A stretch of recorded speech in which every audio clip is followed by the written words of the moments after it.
Welcome to IBTV. కలియుగ ప్రత్యక్ష దైవమైన స్వర్ణగిరి శ్రీ వెంకటేశ్వర స్వామి వారి దివ్యక్షేత్రంలో తిరుప్పావడ సేవను భక్తి శ్రద్ధలతో నిర్వహించారు. ప్రతి గురువారం నైవేద్య సమయంలో నిర్వహించే ఈ తిరుప్పావడ ఉత్సవానికి భక్తులు పెద్ద సంఖ్యలో హాజరయ్యారు. సకల ప్రాణికోటికి ఆహార కొరత లేకుండా ఉండాలనే సంకల్పంతో ఈ సేవ నిర్వహిస్తారని ఆలయ అధికారులు తెలిపారు.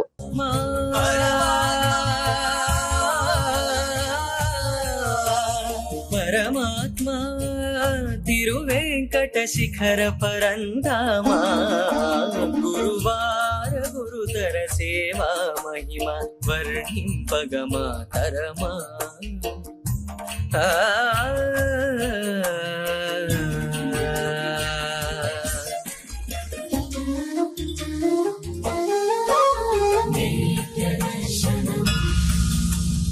నిత్య నిర్మలుని వెంకటరమణుని నేత్ర దర్శనము నిరుపమ దేవుని నీలవర్ణుని నిజ